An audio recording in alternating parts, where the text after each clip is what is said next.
American മണ്ണിൽ ചരിത്രങ്ങൾ തീർക്കാൻ ഒരുങ്ങുന്ന വേൾഡ് കപ്പിന് ഇനി ദിവസങ്ങൾ മാത്രം ബാക്കി നിൽക്കെ ഓരോ ടീമും അവരവരുടെ സ്ക്വാഡ് പുറത്തുവിടുന്നുണ്ട്.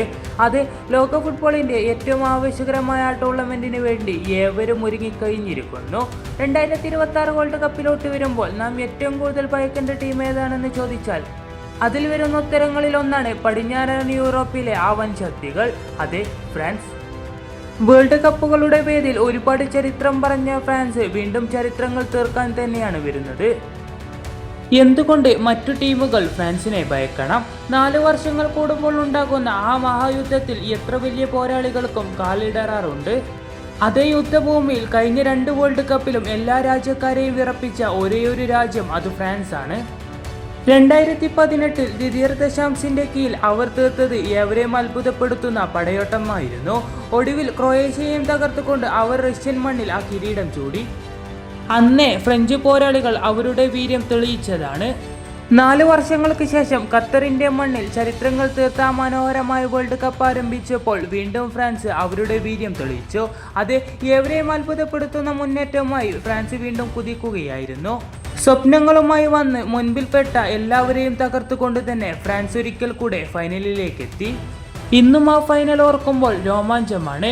ഒരു ഫൈനൽ എന്നതിനുപരി അവിടെ മഹായുദ്ധമായിരുന്നു നടന്നത്. ലോകത്ത് നാലാഭാഗത്തുമുള്ള ഫുട്ബോൾ ആരാധകർ ഇന്നും ആ മത്സരത്തെ രോമാഞ്ചത്തോടെ നോക്കിക്കാണുന്നുണ്ടെങ്കിൽ അതുമാത്രം മതി എത്രത്തോളം ആ മത്സരം ആവേശകരമായിരുന്നു എന്നോർക്കാൻ. 2 ഗോളിന് വിജയമുറപ്പിച്ച അർജന്റീനയെ അവരുടെ കയ്യിൽ നിന്ന് മത്സരത്തിന്റെ ഗതി തന്നെ മാറ്റിമറിച്ചതായിരുന്നു ഫ്രാൻസ്.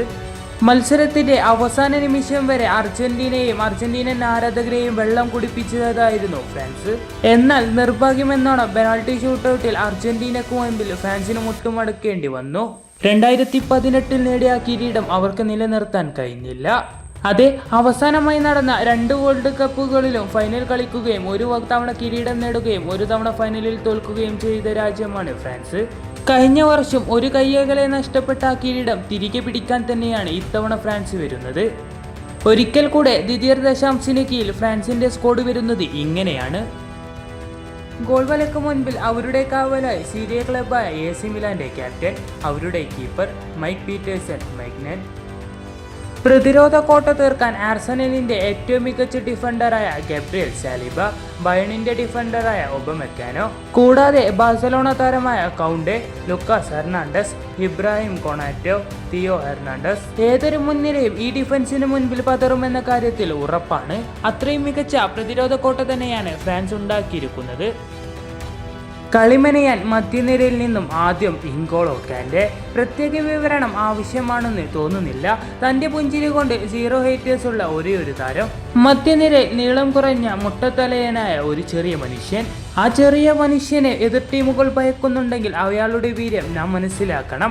2018 ഫ്രാൻസ് ആ കിരീടം നേടിയപ്പോൾ ഫ്രാൻസിന് മുഖ്യ പങ്ക് വഹിച്ചത് അയാൾ തന്നെയായിരുന്നു. പിന്നെ മധ്യനിരയിൽ പ്രീമിയർ ലീഗിൽ ഇന്ന് ഏറ്റവും മികച്ച പ്രകടനം പെപ് ഗാർഡിയോളയ്ക്ക് കീഴിൽ കാഴ്ചവെക്കുന്ന റയാൻ ചെർക്കി, കൂടാതെ റിയൽ മാഡ്രിഡ് താരമായ ടുച്ചമെന്റിയും റാബിയോട്ടും വെരാൻ സേറമെറിയും. അങ്ങനെ മധ്യനിരയും പൂർണ്ണമാകുമ്പോൾ ഇനി മുന്നേറ്റ നിരയാണ്. ഗോൾമയ പെയ്യിപ്പിക്കുന്ന ഒരു മുന്നേറ്റ നിര തന്നെയാണ് ഫ്രാൻസിനുള്ളത്. എന്തായാലും ഒരു കാര്യം ഉറപ്പിച്ചു പറയാം, ഫ്രാൻസിനെതിരെ കളിക്കുന്ന ഡിഫൻഡർമാരുടെ അവസ്ഥ കഷ്ടം തന്നെയായിരിക്കും. ആദ്യം മൈക്കിൾ ഒലിസെ. ബയേണിന് വേണ്ടി മികച്ച പ്രകടനം കാഴ്ചവെക്കുന്ന താരമാണ് അയാൾ. ചാമ്പ്യൻസ് ലീഗിൽ ബയേണിന്റെ അവസാന മത്സരങ്ങൾ കണ്ടവർക്കറിയാം അയാൾ ആരാണെന്നും എന്താണെന്നും.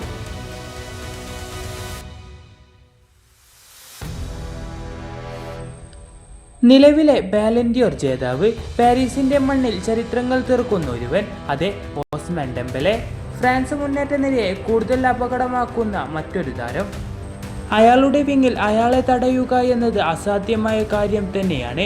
അയാളുടെ വേഗതയെയും അയാളുടെ ഡ്രിബ്ലിങ്ങിനെയും തടയുക എന്നത് ഏതൊരു ഡിഫൻഡറിനെയും കിതപ്പിക്കുന്ന മറ്റൊരു ചിന്തയാണ്. പിന്നെ ഫോർവേഡിൽ ഡെസർഡോവോ, മാർക്കോസ് തുറാമോ.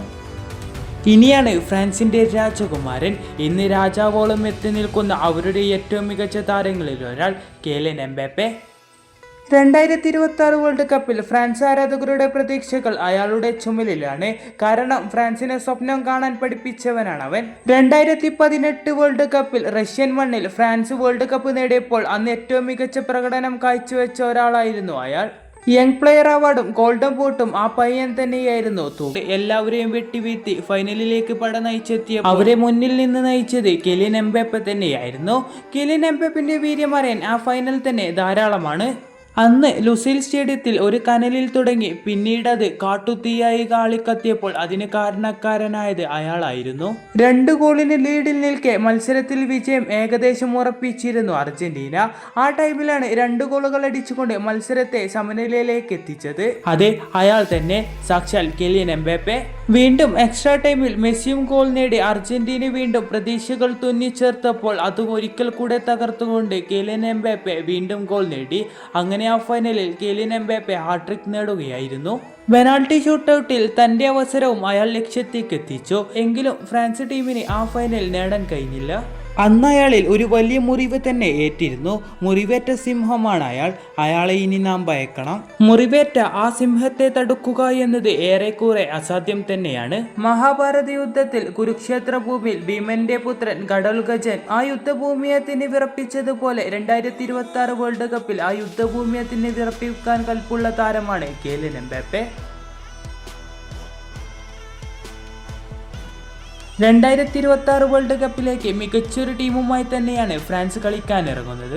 നമുക്ക് കണ്ടറിയാം ഫ്രാൻസ് ആ കിരീടം നേടുമോ ഇല്ലയോ എന്നത്.